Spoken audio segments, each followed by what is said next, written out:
Hello, everyone.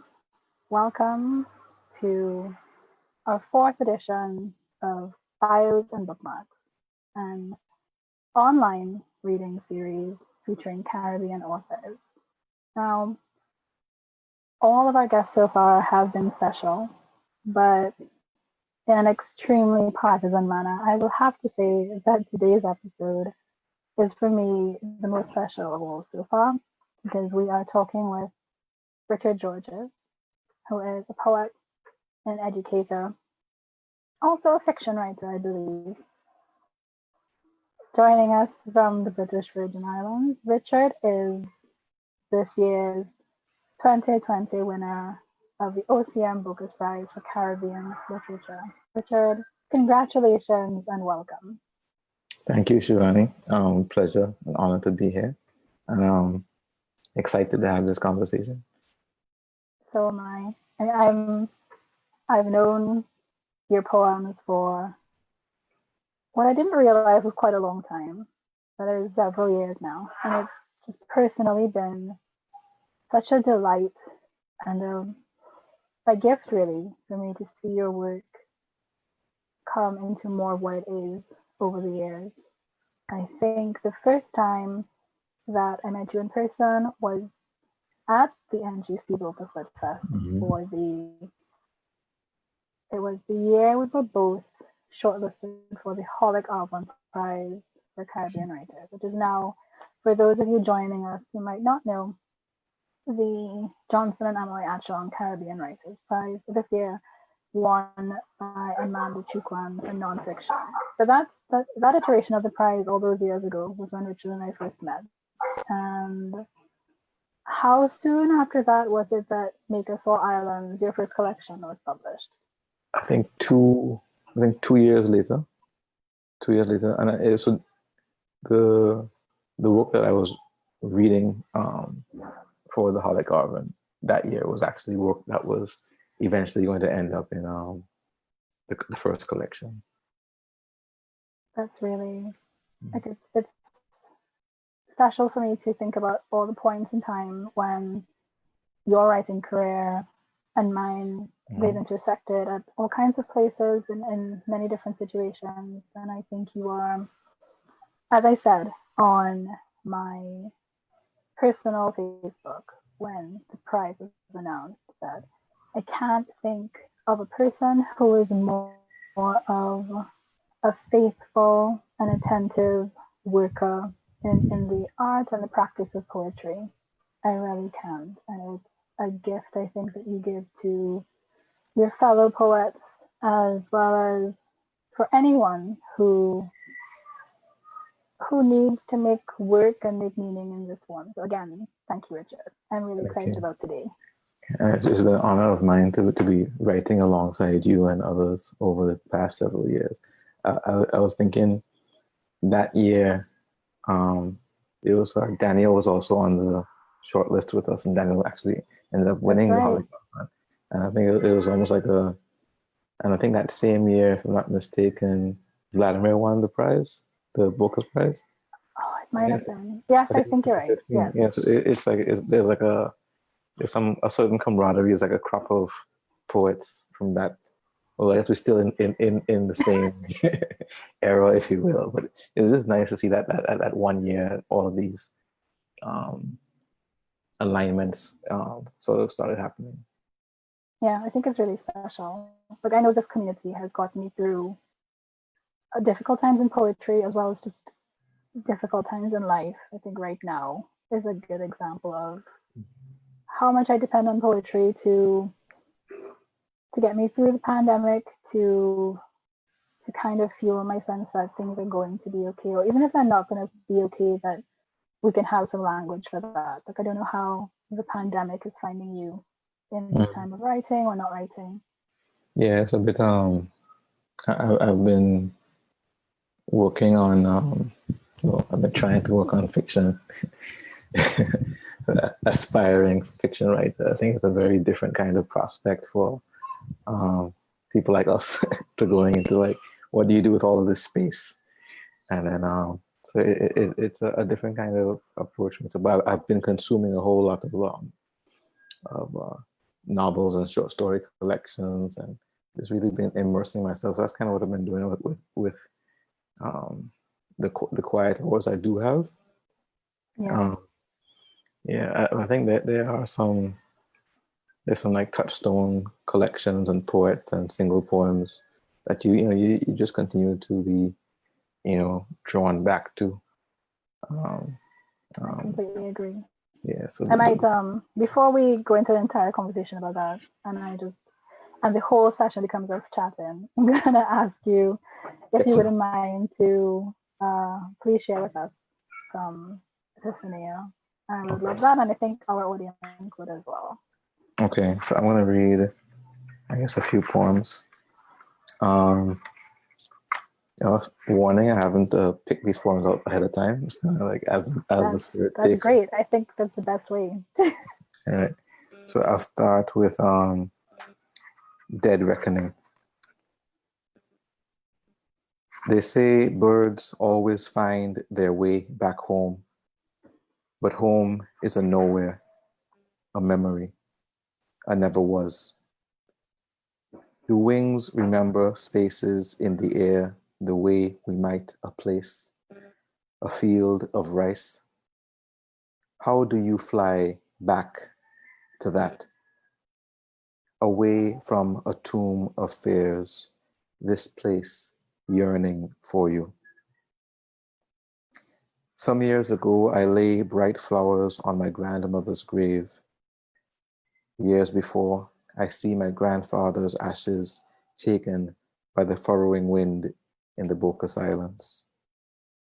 I am not myself, nor have I ever been, something apprehending the sun and other bright celestial objects, thinking this is a tapestry in orbit around me. I am completely convinced that we are the last creatures to discover how to be in the world. My beard grows wild. My children brush past me in the darkness. Their chattering voices fill my ears and then my chest, and I cannot hold it in. I am always coming home.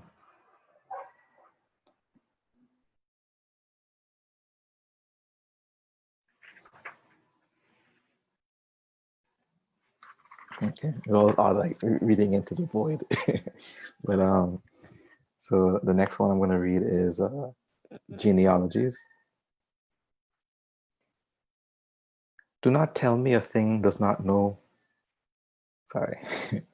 Do not tell me a thing does not do what it does, that these chains, now plated in gold, are no longer chains, or that from above the clouds no longer look like drowned bodies washed ashore in the rolling surf. I must go to my mother to learn the real names of the gorgeous objects in this greened world, of the beauties that can drive the body to exhale its life in one purpling sigh. The body that is a precarious house, assembled in this world, but out of time. But I can no longer trust my mother's histories. They are not the taut suspensions my adolescent mind thought them to be. The blue-black body breaks at its closures, twisting in a dancing double helix, dripping blood and amazement. We will be home soon, bowls filled with brown oxtail and broad beans. At the food stand, an umber dog floats through the crowd like a leaf.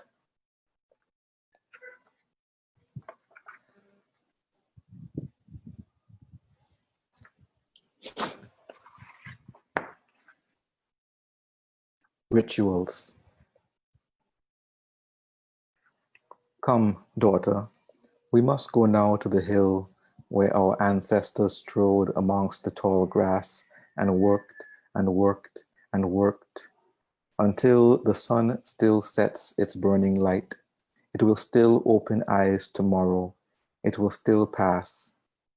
Come, Father, we must go down the hill where your blessed ancestors are still, buried in this earth, where each stone is cast and worked and worked and worked, until this earth can stop spinning, or my eyes fill with salt, or as long as this day can last.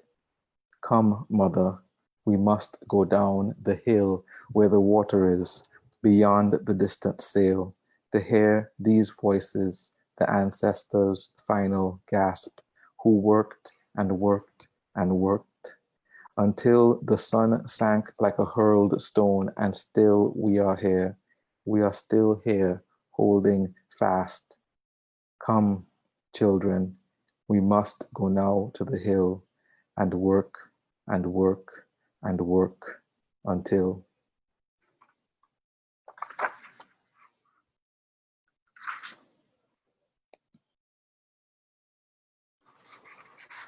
We're doing on time. I could read maybe two more and then we can go. Yeah, that sounds perfect. Okay.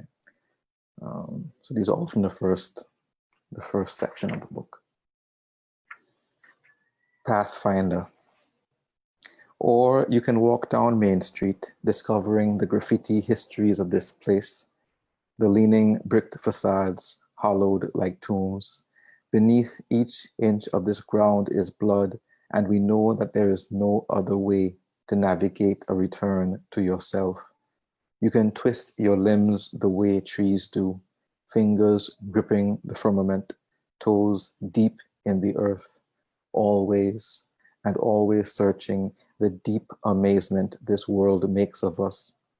And I fear that all you will discover are other bodies in the same mad dance. The roads here were worn by horses and mules, generations of hooves with the good sense to meander around trees and ravines, since sometimes the swiftest way to a place is not straight to it, not geometric. You will find your way. Everywhere is song.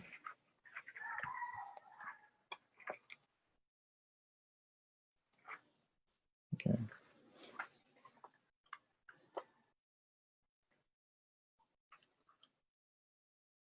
Crown shyness.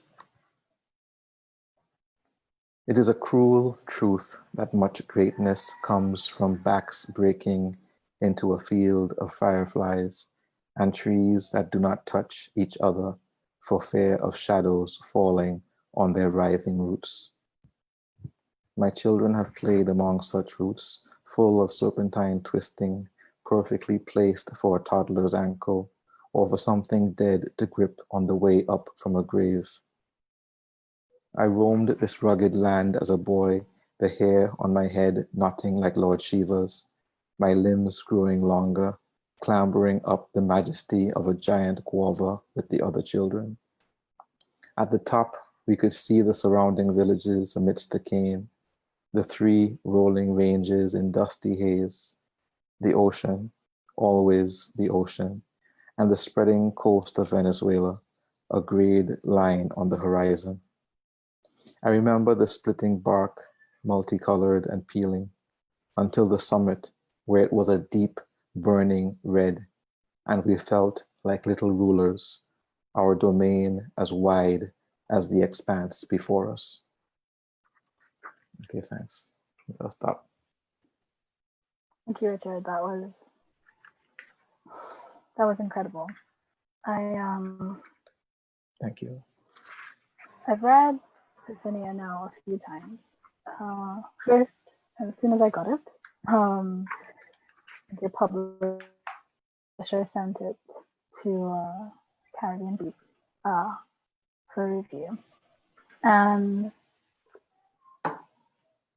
the blurb or the endorsement for the collection is written by a poet we both admire greatly, Kaveh Akbar.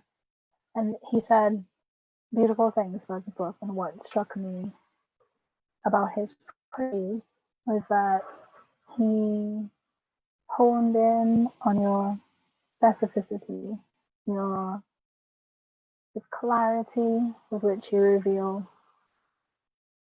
so much pain and devastation, but also leave room for joy and wonder. So my first question to you is probably a very personal one, and it's I'd love to know what that process of being that kind of witness, what that takes from you or gives to you as a poet. Yeah, I think the experience of the storm. I think the family and I, very lucky in the sense that we were our shelter was still reasonably well. So we have a concrete roof, so we didn't lose a roof. We lost a door. We had some flooding and some other stuff, but it's just really a deep sense of awe. You look through the window and you see you can see the devastation happening, and it was really you're just awestruck, in that moment. And it is only when you can come outside and then fully appreciate the extent, of the devastation. Then you kind of understand, sort of how minuscule, we are in universal terms, and that despite, my mind as the poet in me, my mind went to, Ozymandias, and how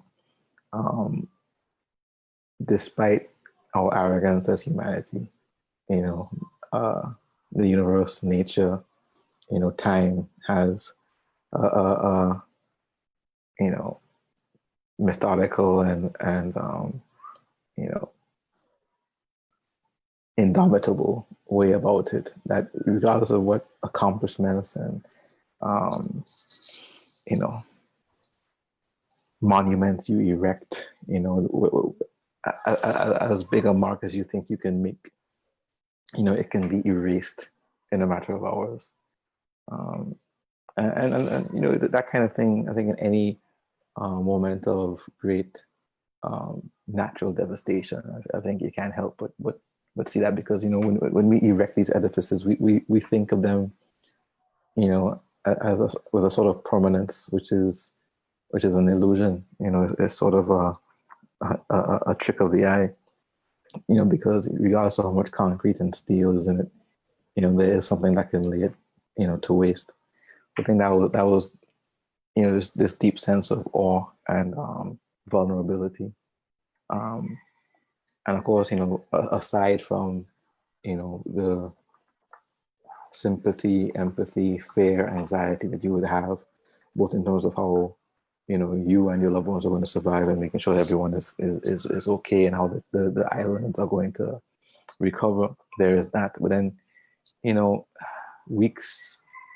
a couple of weeks after, you start seeing, flowers and greenness sprouting from the hoods that were raised, So there was always, it's very difficult for people like us who study literature not to see the symbolism of green shoots pushing through the earth, and the very clear emblem of hope. I think not just the literati, if you will, but also I think the religious or spiritual. There are several texts where there are great calamities, and then there's this imagery, whether it is the dove returning to Noah, with the leaf in its mouth, or or whatever it is. There's always this imagery of hope and resilience and new life and rebirth, that I think really fed into the concept behind the collection. The collection had started it, but it was going in a very different direction before Irma, and then it became all encompassing. It became something that I couldn't escape from. It became a compulsion. I remember in the immediate aftermath of the hurricane, people here in Trinidad, people who Bocas and friends of the festival, all trying to get in contact with you for, it must have been a while. several hours that led into days. And while logically, The first day that I got like a single bar of data, my phone was just like friends and family. logically, we all knew, obviously, we must be without power, but even at such a great distance, and for those of us who were in no way physically affected by this devastation, the real sense of unknowing about what was happening to you and your family was its own kind of terror, I think. And so I think about that time now, and I can only imagine what it is like to, and again, as you say, from the mind of someone who is enmeshed in the imagination, and in using the imagination, not just to imagine yourself outside of trauma, but to imagine a world in which this trauma can be livable. Makes it seem to me that you give me a very clear sense that these poems are now talking to you about what it's like to both hold a space for trauma and also to view life beyond it or alongside it. So the question I think is there ever an end point to that kind of devastation? Hurricanes of various strengths and terrifyingnesses, which is not a word, but I'm going to use it, are going to impact our region indefinitely. How can we create a space in literature or otherwise to be okay with that? I struggle with knowing if okayness is something we can reach for. Right. I think of I think even in the past, century, all of these, there have been many moments of like real existential challenge, not just to Caribbean people, but throughout the planet. I think of how do people, write through those things? How do they process them? How do they? So but I think humanity and is incredibly resilient. That there are deep fonts of strength that we aren't aware exist, and that we can the human spirit can withstand and oddly enough sometimes even flourish in some amazingly challenging situations. I'm thinking of imagine writing in the Harlem Renaissance, or being James Baldwin writing in the civil rights movement, or I'm thinking of even the last real global pandemic, Spanish flu, and you had a number of really important writers writing through that period of time. The world wars. So if you think of someone like Komanyaka coming back home from Vietnam, there are all of these examples of people writing through, or Keats on his deathbed. You can think of all of these challenging personal moments, or global catastrophes, or global crises, and people who have this really masochistic compulsion that we do find some way to attempt to create through it. So I wonder like how much, like, even as we experience a trauma, there's a little recess in our mind of saying, like, taking a snapshot of the image. I think about that sometimes, because I wonder if that might be a sort of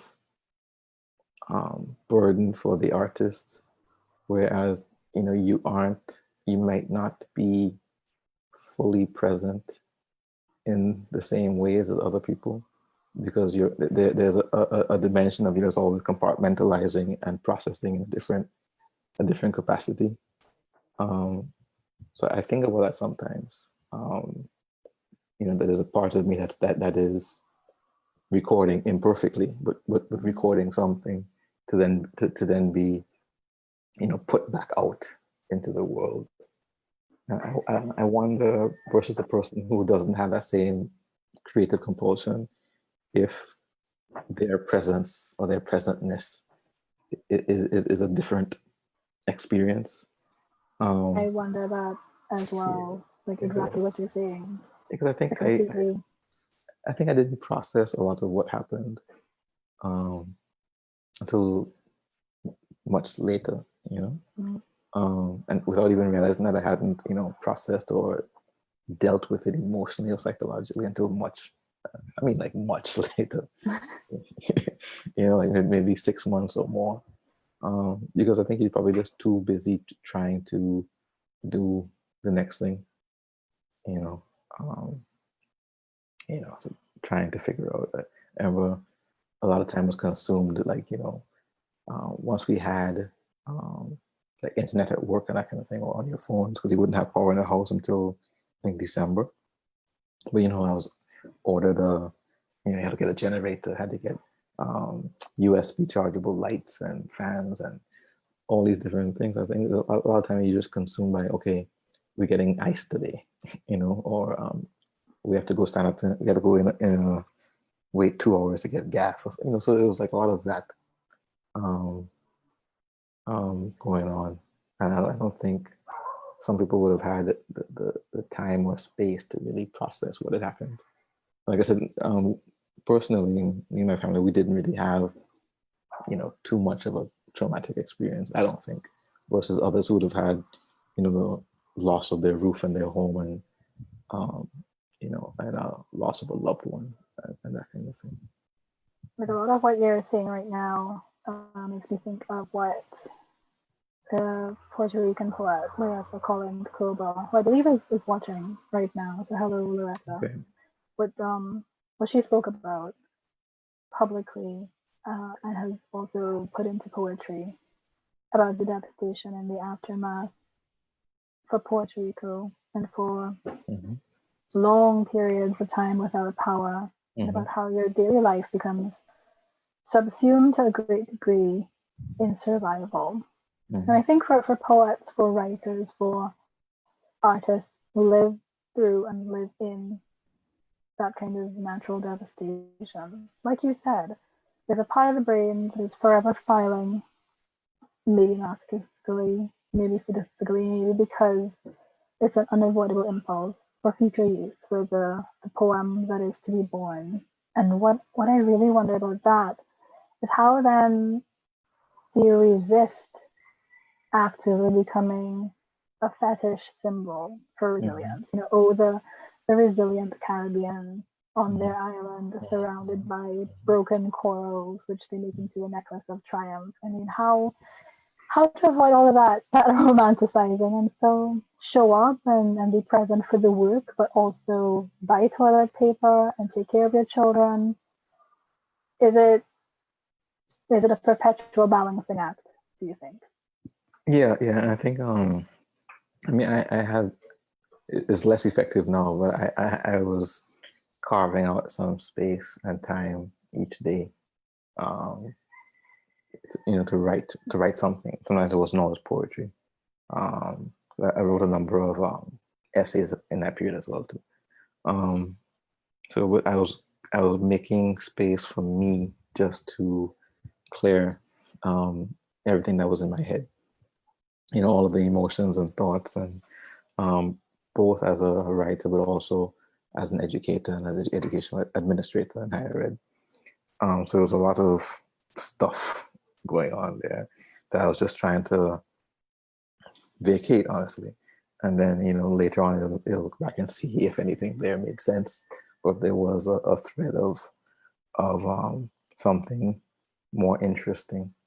I think for me, it was that a lot of things that are incongruous to disaster, could inhabit the same space. I remember coming home once, not too long after the storm, and we were under curfew, like I think it was a 6 p.m. curfew or something, and it was getting dark.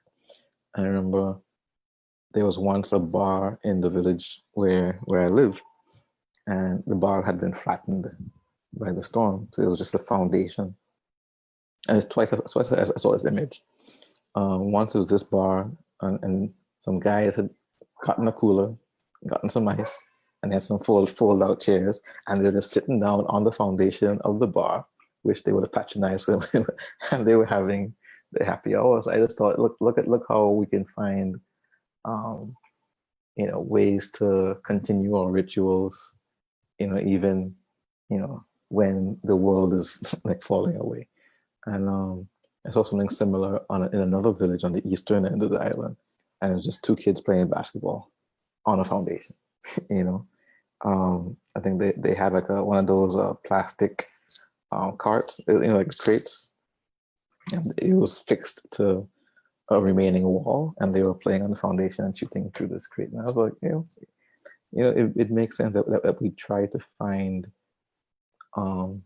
these mundane rituals that kind of help us recenter and sort of like normalize and find a way for us to cope with these kinds of things. And I'm sure right now people are finding rituals, refuges for them to rationalize and to find a safe space within themselves to get through this current crisis. Absolutely. For those of you just joining us, welcome. We are speaking with OCM Bocas Prize winner 2020, Richard Georges. This is Bios and Bookmarks, online reading series with Caribbean authors, powered by the NGC Bocas Lit Fest. And it's been really encouraging while I've been talking and shamelessly monopolizing Richard to see so many of you sounding off in the comments. We have viewers from all over, so thank you for being here.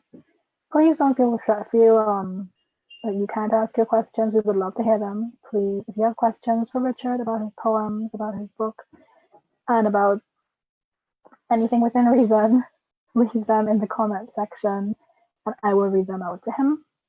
If you just want to say hello to Richard, that's also fine. Like you were saying, Richard, which is something I've heard from quite a few writers, both while doing Bios and Bookmarks and also on the other reading platforms. Reading online like this can feel a bit like reading into the void. And so I think it's good for us to remember that we are, even in this strange, sometimes seemingly impersonal platform, surrounded by a community who gets to show up for us, and we get to show up for them around the world, really, which is something I found wonderful and astonishing and a very strange but welcome blessing in this time.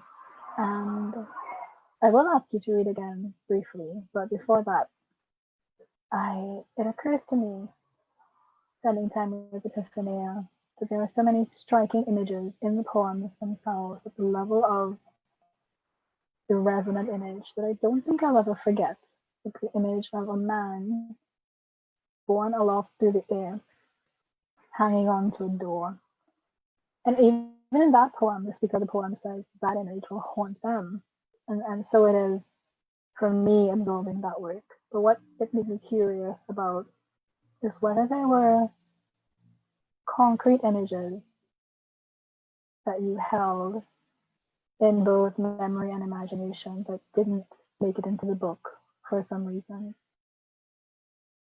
You said didn't make it into the book? Yeah. Oh man, I think there are about 12 to 15 poems that didn't make it into the book. No. Yeah, I think I can't think of any offhand that and that's probably why some of them didn't make it. They might have been, too much alike to something else that was already there. But I had all of these images, of the hillsides being like stripped, and like you see like these like silvered, gray trunks just pointing But that was a staring image that I had to get out. The damage, like, it would just be, it just didn't make sense sometimes. You know, I think I wrote about in a poem that that is, you know, to David Knight Jr., my friend and co-editor of Moko. And it was a response to a photograph he had taken, actually, because he'd taken a photograph in St. John. And I know that there's this house in a village called Huntum's Gut. And I remember driving past it, and, you know, the roof was gone. The windows were gone on both sides of the house. There was damage to the wall, I guess, from where the roof went. But the front porch was immaculate, and the front door was still closed. Wow. You know, and with a very intricate glass look through in the door, untouched. So it was just like, it doesn't make sense. And then I remember on Main Street, which is a historical area of the capital. I was actually with my family, and, you know, where I spent most of my childhood, most of my time growing up. And then you know, these modern houses that were built from the 60s to present day, you know, with severe damage. And then there was a very simple, small, you know, like one room house that's much older, you know, and it was completely intact. It was wooden with a galvanized roof, completely intact. Wow. And then you have these other buildings alongside it, you know, with steel and all these things in it. This building would have been on the foundation of the ruins of a plantation structure, and it's a lot of like limestone, worked concrete. You know, so it's like when pieces of the wall chip away, you'll see like, oh, pieces of that foundation chip away, you'll see like big stones, you know, and like beach sand and stuff. There'll be no steel in it, you know, and all these other reinforced, you know, buildings were just, you know, utterly devastated, while this simple, very old, you know, beaten structure still stood. And I felt like you had a lot of these kinds of images, or you'd enter a village and one house will be, you know, destroyed, and another house will be fine, you know, right next to each other. So it was all of these juxtapositions, and you know, that kind of started staring themselves into my mind. I can't think of any offhand that I didn't include. So I think that some of the poems that came out were earlier poems, when this book was going in a different direction, and then some other poems that were kind of probably too akin to a stronger piece that was already there. Yeah, but I think yeah, I couldn't escape those images either, so that's why I had to write them down. Yeah, it living with the collection made me think about how it is both alike and different to your first two books of poems, Maplethorpe Island and Giants, both of which are filled with this extraordinary fidelity to marking the landscape in which we find ourselves, but more than that, the response that we have as human animals to that landscape. And by that criteria, Epiphaneia is doing that in a remarkable degree to I think an almost otherworldly extent. It's the kind of other world where you're forced to, well, I was forced to acknowledge that the world of the poem could be so similar to what, but for one natural disaster any of us could be living in at any point in time. And I think it is the perfect time for anyone who hasn't read this collection to find it immediately. I believe, tell me if I'm mistaken, that your publisher, Epiphaneia Outspoken Press, does offer this book as an ebook. So that's an easy way to get it. So if people can't get to physical bookstores right now, understandably so, the book is available for purchase online. Richard, I think it's outspoken.com. I could check, or something similar. I think Outspoken LDN. Yes, it might be Outspoken LDN. They need to go to my website and then go to books. There's a link there. Go to richardgeorges.com. There you go. and the books are right there. So Richard, I think now is a great time to ask you to read again for us, maybe 2 or 3 poems. And folks, while Richard is reading, please, if you have questions or comments for him, feel free to leave them in the comment bar. And when he's done, I will read them out to him. And Richard, whenever you're ready. Okay, so, right, so I'm gonna read just a couple more.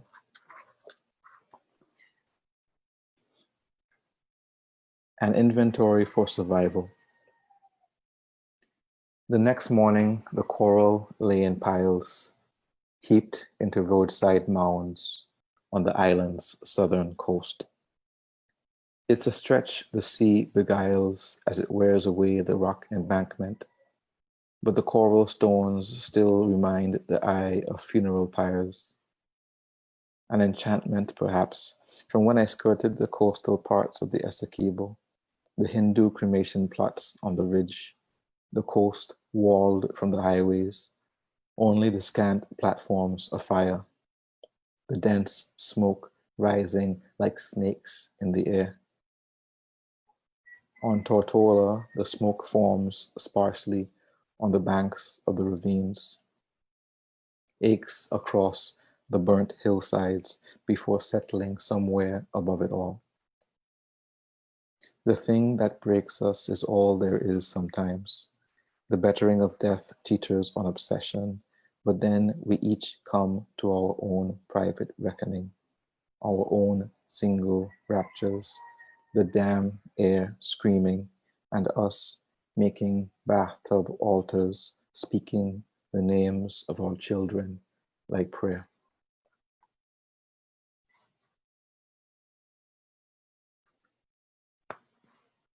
Still Life of a Ruin, for David Knight Jr. There is a modest house in Huntham's Gut, green and white and 2-storied and roofless. Its narrow louvers gone, an aperture where the patio was, and just clean air where trophies, books, pictures of the children should be. Still, amidst the crumbling city, there is hope, like green shoots pushing up through the rubble and mud. And now the singing birds loop like kites. The sun remains a star, and we are still here, rocks circled by blue. My friend says good night. The hillsides are dark and peaceful, fields lined with their naked trees like matchsticks. But this meager house, roofless and gutted, vaunts its one door still hanging, still welcoming, unblown and defiant.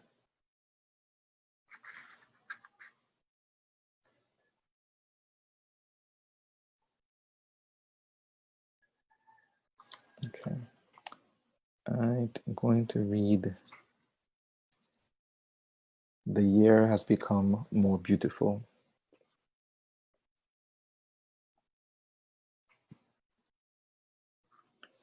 There is no power in the walls.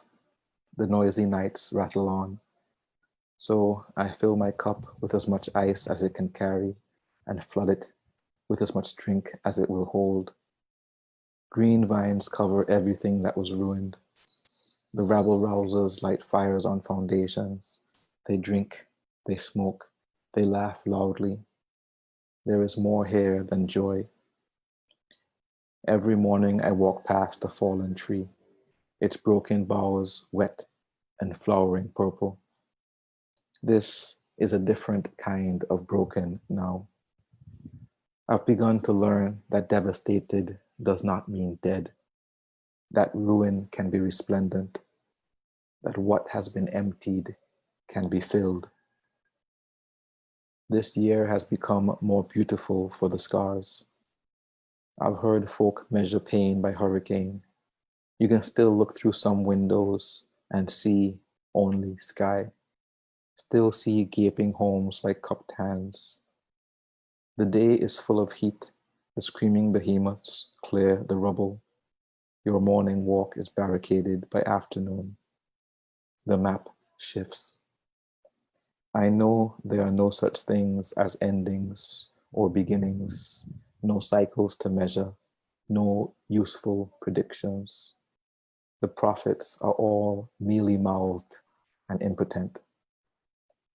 There is only this ball madly spiraling through space, and that is the most reassuring thing. From the windows in our bedroom, I used to watch our neighbors, their busy lives, the tempests. Tonight, our view is clear out to the channel, the moon making the waves sparkle silver. Thanks, Shivani. Thank you, Richard. We do have a lovely comment from Sarah Venable in the chat who said, "Who knew that this dull day would hold discoveries? Until now, a wonderful poet escaped my notice." Thank you. And that's, yeah, the comment section is full of no questions, but lots and lots of appreciation. Oh, and as soon as I said that, the solution board, John Robert Lee left a question for us, a very thoughtful one, so here it is. He asks, "Richard, in your earlier books, you give much voice to the drowned African ancestors, their graveyards, those who survived. In a time not perhaps as conscious as the 70s, haunted now by the constant murder of young Black persons in the UK and US, why the concern to bring the ancestors to mind?" Sorry, what is the last bit? Why the concern to bring the ancestors to mind? That's a good question.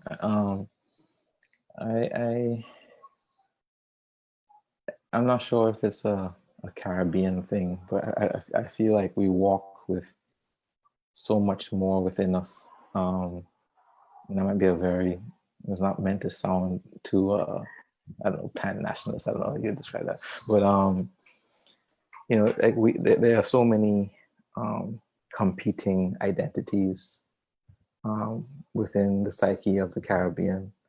I know for myself, you know, I have a bit of a amalgamated heritage, you know, as many of us do. And I can always feel like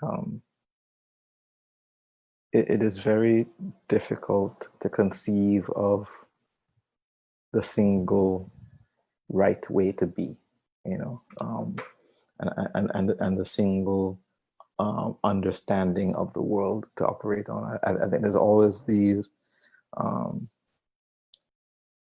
contradictions that, you know, that exist simultaneously. So actually, I have written about that in actually one of the poems that didn't make it into this collection speaks. I can't remember the language directly since I haven't read it publicly ever before because it didn't make it into a book yet. But it speaks specifically to that, and it speaks about the sort of cult of death that seems to operate in some spaces, and that is a deeply unsettling thing to observe. And I think you see it, you know, people who value their convenience over the lives of other people, and it's a very you know, deeply disturbing thing to witness. So there's that dimension of it. In terms of young people of color being disproportionately brutalized and killed, and their deaths being explained away, and that's also something that I think is inescapable as a writer. Two things though. It's not my immediate experience, so there's a dimension of it where I feel, do I have the authority, validity, or even the true experience to speak to it and to speak to it well, when poets like Dana Smith, do it with the kind of authenticity that I'm not sure I can offer. Being privileged as I am to live and grow up in the BVI, where that's not part, of our reality, versus I know many other Caribbean islands where, young men, are much more so at risk, to violent ends. There's some of that here, and that's what I write about in Giant, one of the last poems, The Boys. But it is not at the anxiety and the fear that isn't anywhere near, what it must be in spaces where you are an oppressed minority, and that you have to navigate systematic systems and mechanisms and governments that are actively seeking your disposal. So I'm not quite sure that I can address that with an authentic voice, which is why I don't deliberately. I think that time is finished. And the other aspect of it is, I do feel this. The call, from the past, and the ancestral pull on myself. Okay. Let me mute the mic. I feel like we're getting a signal that it is the perfect call of the outside world might be taking you away from us. And so it's been a really thoughtful and beautiful hour talking to you, Richard, and hearing you read. And I want to thank you for your indispensable voice and for the gift of your poems, which in dangerous and desperate times feel so much so like a blessing.